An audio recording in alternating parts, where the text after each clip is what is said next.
Hello guys and welcome back to my channel. So today's video is special since it's my birthday today and I will be doing my makeup with you guys since tonight we will be having dinner with my family, or I'll be having dinner with my family tonight. So if you wanted to know how I will do my birthday makeup and you wanted to get ready with me, please keep on watching.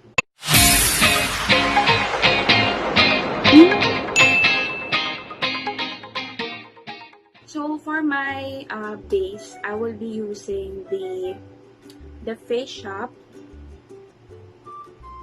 This is the Face Shop Air Cotton Makeup Base. Meron na siyang SPF. This is SPF 30 PA++. And I'm in the shade 01, which is mint. Nakikita mo? I chose this one because it lessened the redness. Lately, medyo sobrang pula ng face ko.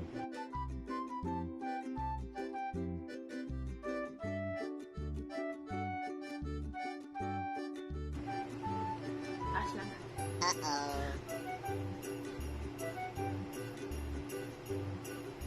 Baka tayo ma-SPG 13.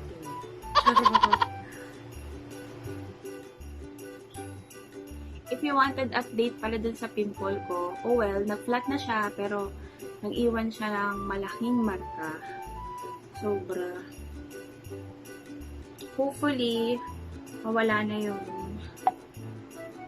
black or black spot. Hyperpigmentation na kasi siya. Okay, so today, mag-experiment ako. Diba usually, pag highlighter, inalagay siya on top of your, inalagay na yung foundation mo, blush on mo. Pero this time, since I'm gonna use the Colourette Shimmer Tint in Yellow Diamond, tatry ko siya na ilagay as base. Kasi gusto ko yung parang dewy-dewy effect. So, try natin kung effect ang dewy-dewyhan. Dewy-dewy.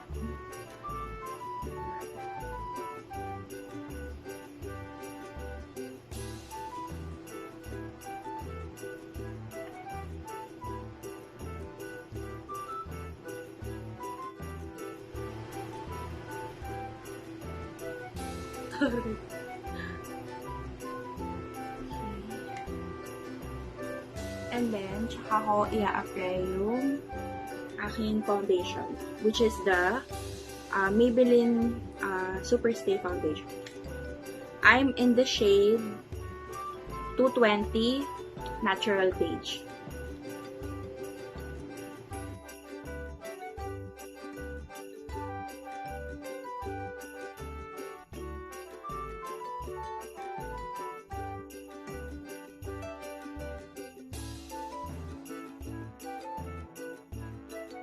Effect ba? Ayun o, di ba parang effect naman siya? Sorry. Hindi naman niya na-highlight yung malalaki kong pores dito. Oh well, experiment lang naman.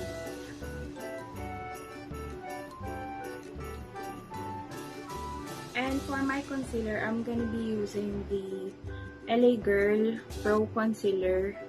I'm in the shade Natural.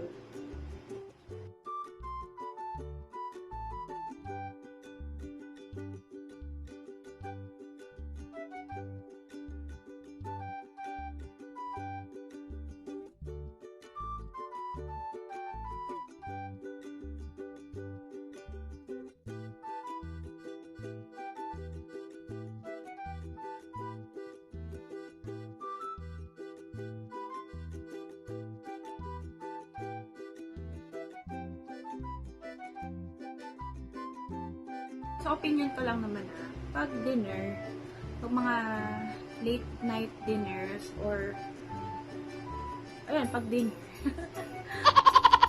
medyo kailangan medyo makapal yung makeup than normal. Kasi gabi naman siya. Hindi naman ko sinabi na mag-heavy makeup kayo. Pero mas dapat mas dark ang lipstick or minsan pwedeng medyo dark ang eyeshadow. Pero syempre, depende pa rin yun sa personality mo kung ano mo talaga gusto mong makeup. Wala namang rules na sinusunod for makeup. Basta kahit ano lang na kaya mo na siyang dalhin, kahit anong kulay pa yan, kahit mag-yellow ka pa or green na eyeshadow, kung feel mo maganda ka doon, or basta kung may confidence ka para dalhin yun, why not, diba? Wala naman tayo. May guidelines tayo, pero you do you. Kung anong gusto mong gawin, na feel mo is maganda ka doon, confident ka, go lang. Push mo lang. So,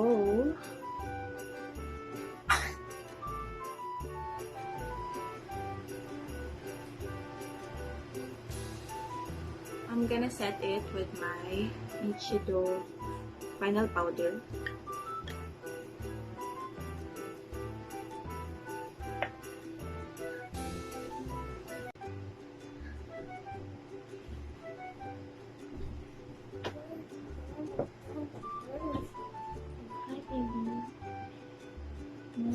Nagising na yung anak ko. Nagising na siya. Pinatulog ko siya para may energy siya sa dinner mamaya. Oh well, gising na siya. Nabutan niya na ako. Baby, be quiet lang ha. Mommy's filming. Okay? Yes.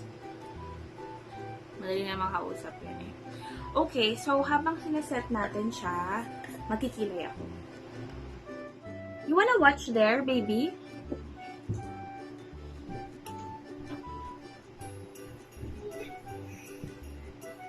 Or you're gonna watch mommy na lang? So, wala na ako. Makita niya yung kilay ko. Favorite ko to. Gagamitin ko yung Vice Cosmetics Gandoll Eyebrow or Micro Brow. May muta pa ako nito.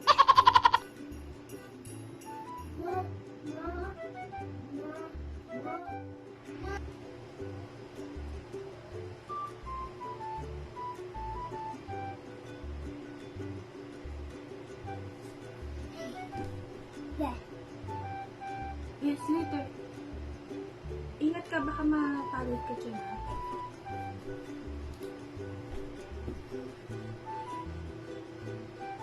Uh-oh.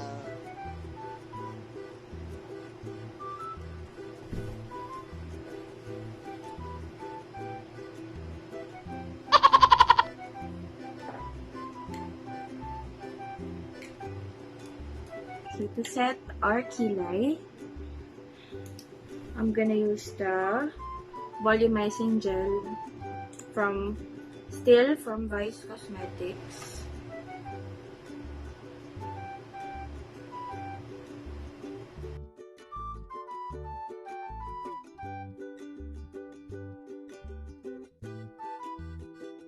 And after our kilay, we will be doing our eyeshadow look.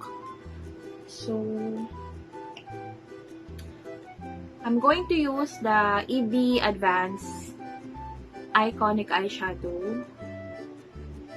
So, hindi naman tayo magsusuper dramatic na eyeshadow. Try ko kaya ang gamitin to. Pang parang brown lang. All over the eyelids lang. Para lang, ano siya, ma-warm up. Pigmented ata to, so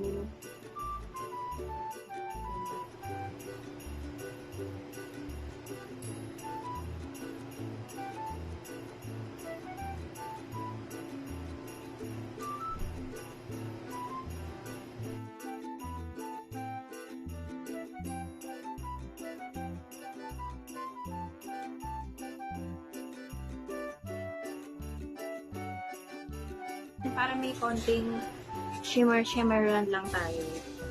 Gagamitin natin ulit yung Colourette. Ganyan.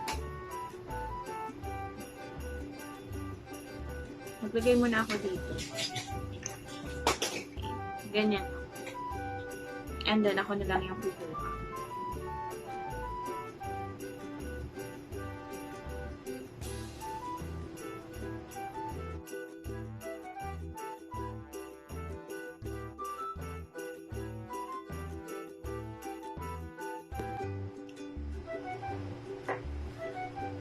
I'm gonna put blush. Parang blush on slash contour dito sa part na to. I'm gonna be using the Beachy Coloursnap. Here, in multi-pot.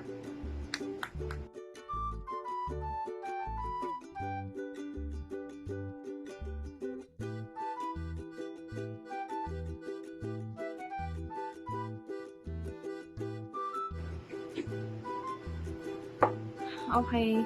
Since creamy yung product na yun, and meron pa tayong powder na nasa face, swipe ko lang siya ng dahan-dahan. Dito pa ganon. Para hindi niya madadamay yung nilagay natin. Parang bronzer. So lang. Ganyan. Ganyan pa ganon. And then ganon ulit.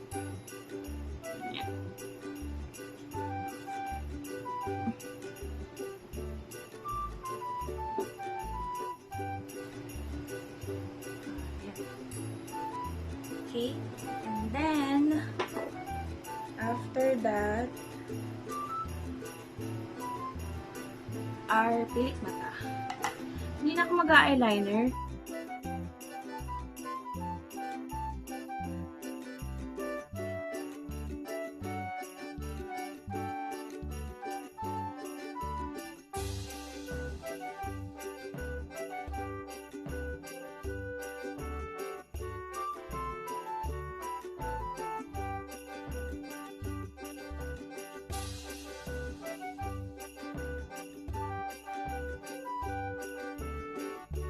Okay, so we're almost done.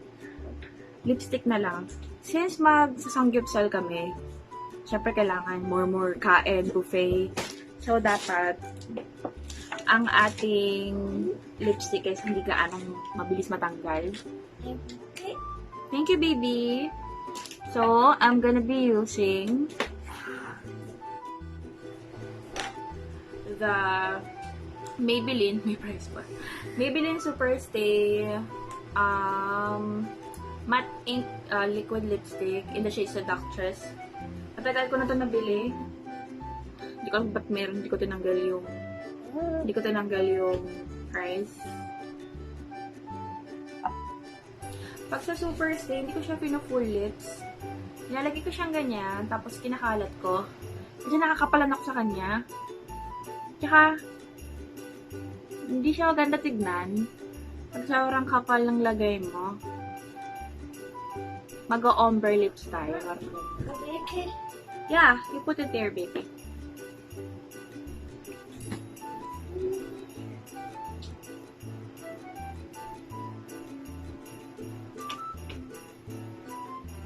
Nagaganda na sa kulay nito.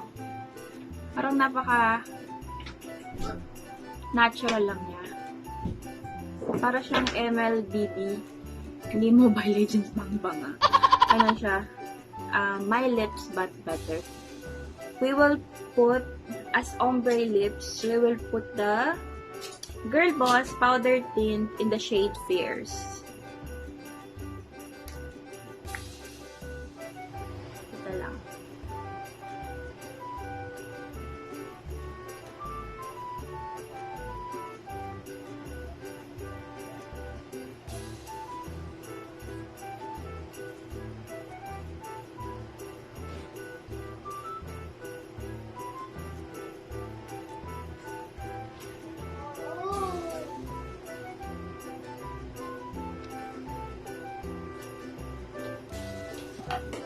And we're done.